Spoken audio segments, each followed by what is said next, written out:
Topic number one, we are talking NBA draft and underclassmen who are returning to college in record numbers. Everyone loves to sing the praises of, oh, I hate NIL. I hate that it's ruining the game. I hate that it's doing this. I hate that it's doing that.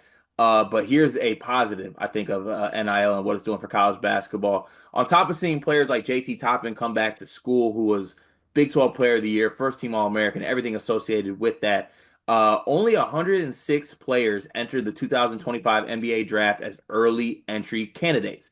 The league announced. That is the lowest number of early entrant candidates since 2015. That's down from a peak of 353 in 2021. So a massive, massive just downgrade of players entering. Some of the players that chose to forego the early entrant process: Braden Smith, Thomas Hogg, Alex Caravan, JT Toppin, Isaiah Evans, to name a few. Bennett Sturz, TKR. I mean, the list goes on of all these high level guys that are foregoing the process to just, come back to school. And whether it be like big men, because, you see in the NBA, Dion, you obviously are kind of the NBA guy of Sleepers Media. Um, to be a big market in the NBA, you got to be like special, right? And in college, you can be a big like TKR or JT Toppin or someone of that kind of mold, or even look at the guys like Armando Bacot, Hunter Dickinson, Drew Timme, Oscar Tshiebwe. Those guys come back to college and dominate and make a lot of money because not necessarily their NBA future is the greatest outlook given their skill set. So that number being that drastically low, what does that mean to you, Dion? And do you think it's, I mean, on both sides, is it good for the NBA? Is it good for college basketball? What do you think on that front? I'm not sure if it's good for the NBA necessarily because I think you take a guy like I mean the name I'm not necessarily the names you mentioned. I think the names you mentioned make sense, but take a guy like Otega Owe. He should be playing in the NBA. He won't be. And then take a guy like Jaleel Bethea. In the past, Jaleel Bethea, instead of like transferring, like Jaleel, Ian Jackson, um, Robert Wright. Those are the three names that I think should be playing NBA basketball next year in the same light that Drake Powell's going to, and they're not going to.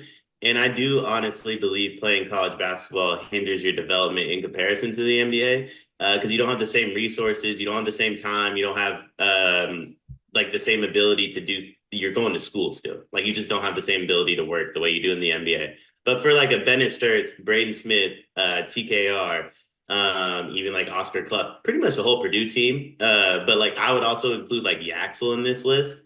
Um, in my opinion, whether they would have been drafted or not, those aren't NBA guys, right? Those are like five of the best college basketball players in the country.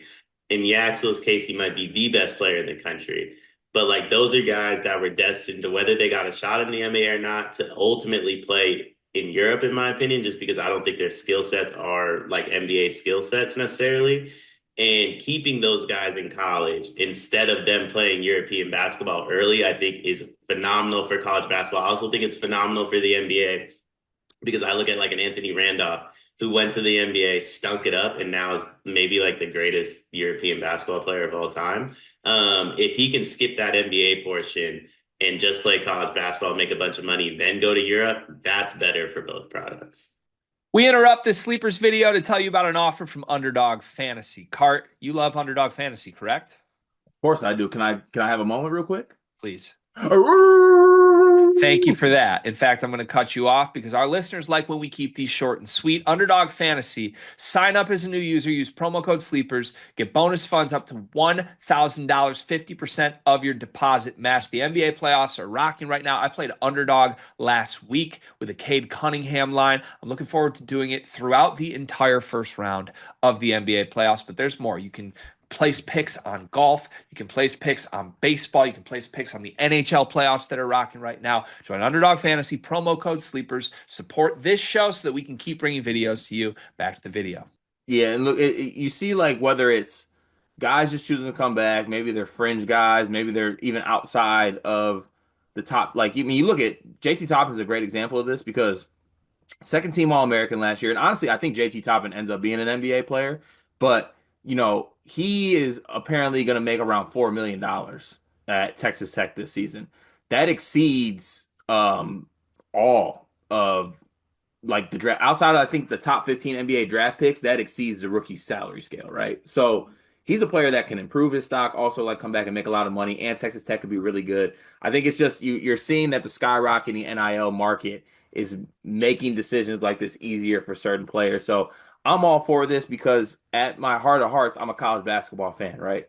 I like seeing the best college basketball players play college basketball. This keeps the best college basketball players playing basketball if they have the NBA whispering in their ear, right? Yeah. Thomas Hogg, I think, is another good example of this. He was a great part of Florida's national title run, and he was getting a lot of NBA buzz, and now he's returning, despite, you see a lot of players in his mold. You see it all the time, Dion. They'll take a good NCAA tournament run and they'll just take that all the way to making their way. Like, well, how the hell did that guy end up at this high in the NBA draft? Well, because he had such a great NCAA tournament. All the scouts are watching. He works out well. All of a sudden, you look and he's up there. He's a top 20 pick. So, it's a great thing for the game. Are there any players that did it that surprised you though? Like Alex Caravan didn't even test it at all. Yeah, so I've never Alex Caravan should have went last year. So he's the opposite.